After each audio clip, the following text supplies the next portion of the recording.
नमस्कार, मैं ट्विंकल दीक्षित। आप देख रहे हैं इंडिया राइज टीवी।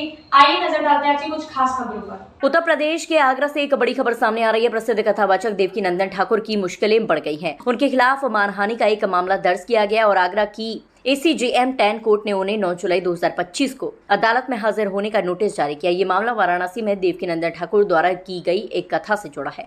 2 दिसंबर 2024 को वाराणसी के संपूर्णानंद संस्कृत विश्वविद्यालय में आयोजित एक कथा के दौरान देवकीनंदन ठाकुर ने भारत विभाजन और कश्मीरी ब्राह्मणों के नरसंहार के लिए जयचंदो को दोषी ठहराया था। उन्होंने अपने बयानों में कहा था कि जयचंदो के कारण सनातन धर्म को खतरा और उनके कारण ही पाकिस्तान का निर्माण हुआ। इस बयान को अधिवक्ता अजय प्रताप सिंह ने मान हानिकारक बताते हुए आगरा की सिविल जज जूनियर डिवीजन प्रथम की अदालत में उनके खिलाफ आपराधिक मानहानि का परिवाद दायर किया। अधिवक्ता अजय प्रताप सिंह का कहना है कि जयचंद जो कन्नौज के राजा थे को गद्दार कहने का कोई ऐतिहासिक प्रमाण नहीं है। उन्होंने दावा किया कि ठाकुर का ये बयान क्षत्रिय समाज के लिए अपमानजनक है और इससे उनकी भावनाओं को ठेस पहुंची है। परिवाद में ये भी उल्लेख किया गया है कि भारत विभाजन और कश्मीरी ब्राह्मणों का नरसंहार धर्म आधारित था और इसके लिए जयचंद को दोषी ठहराना गलत है। इस मामले में देवकीनंदन ठाकुर को पहले भी कोर्ट में पेश होने के लिए कहा गया था, लेकिन उनकी अनुपस्थिति के कारण ACJM 10 की अदालत ने अब नोटिस जारी कर उन्हें 9 जुलाई 2025 को अदालत में हाजिर होने का आदेश दिया है। ये पहला मौका नहीं है जब देवकीनंदन ठाकुर अपने बयानों के कारण विवादों में घिरे हैं। इससे पहले भी उनके कुछ बयानों जैसे जनसंख्या नियंत्रण और वक्फ बोर्ड को लेकर की गई टिप्पणी ने सुर्खियां बटोरी थी। हाल ही में उन्होंने तिरुपति बालाजी मंदिर के प्रसाद में मिलावट के मुद्दे पर भी केंद्र सरकार और सुप्रीम कोर्ट से कठोर कार्रवाई की मांग की थी।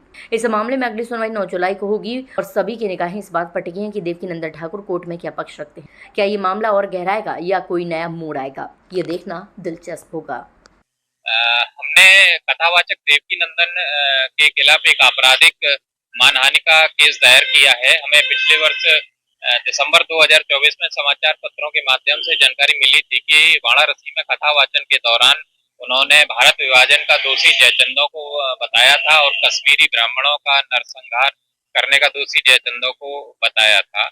तो इसके संबंध में हमने एक आपराधिक मानहानि का केस दायर किया था दिसंबर 2024 में, जिसमें माननीय न्यायालय ने नोटिस जारी किए।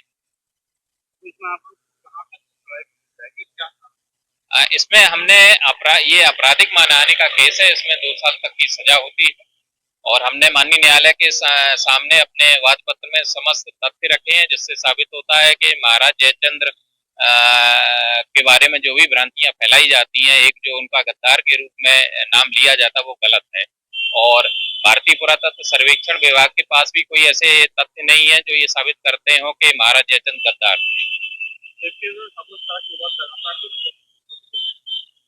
देवकीनंदन ठाकुर, हमारा तो यही है कि जो उन्होंने बयान दिया है वो गलत बयान दिया है और एक कथावाचक एक व्यासपीठ से ऐसे बयान नहीं देना चाहिए। आगे ताजा खबरों से जुड़े रहने के लिए हमारे चैनल को सब्सक्राइब, लाइक, बेल आइकन दबाना ना भूलें। धन्यवाद।